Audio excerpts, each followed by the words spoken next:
So, today we're diving into something called strategic sourcing. And right off the bat, I want you to know this isn't just about a job title or a department, it's really a mindset. It's a whole different way of thinking about problems, about managing risk, and believe it or not, about actually shaping the markets you work in. Okay, let's jump right into a scenario I'm sure feels familiar to a lot of you. Imagine this. Your CFO just dropped the news. Your budget's been cut, and it's a big one. What is your absolute first move? That gut reaction, well, it says a lot about your mindset. You know, the typical tactical response, it's to pick up the phone, call your suppliers, and just demand a discount.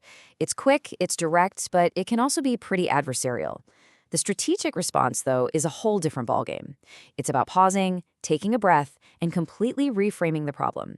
You stop asking, how can I pay less? And you start asking, what's really driving my costs in the first place? And that idea really gets to the heart of our definition. Strategic sourcing isn't some rigid checklist you follow. It's a way of thinking. It's how you systematically approach those big reoccurring decisions. Like, where should our money go? How do we handle all this risk? And how can we maybe influence our supplier market for the better? All while juggling the very real constraints of the business. Okay, so let's put this mindset to the test. We're going to go back to that budget cut scenario and see how we can get way, way beyond just begging for a better price. So here's the mission, straight from finance. You have to slash costs in your IT services category by 12%. No ifs, ands, or buts. The pressure is on. And you can just picture the tactical thinker, right?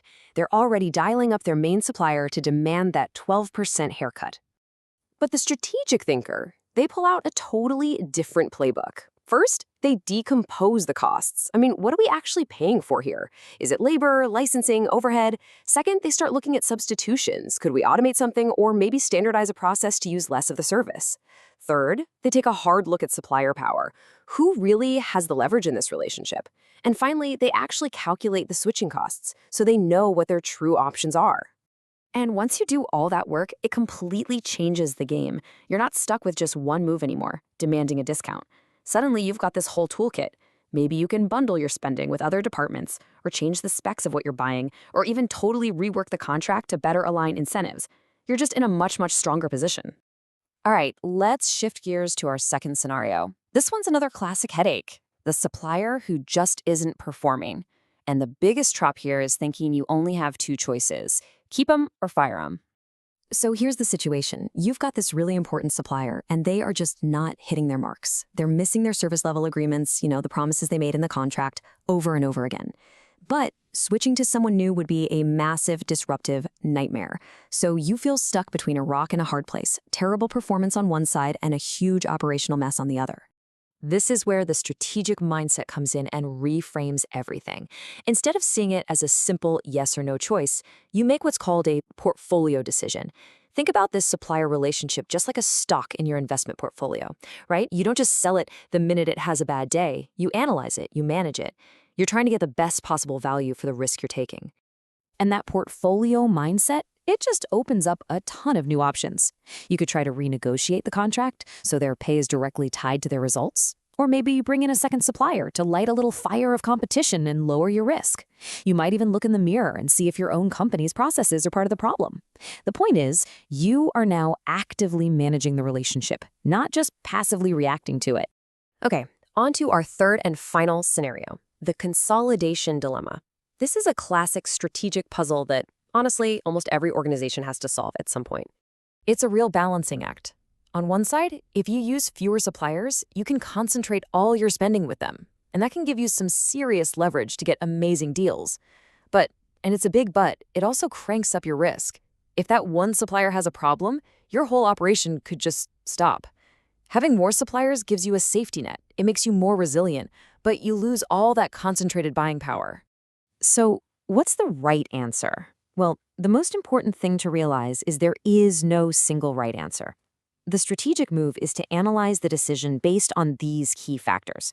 First, just how critical is this thing you're buying? Second, how easy is it to find a substitute if you had to? And third, what does the market look like? Are there tons of options out there or just a handful of players?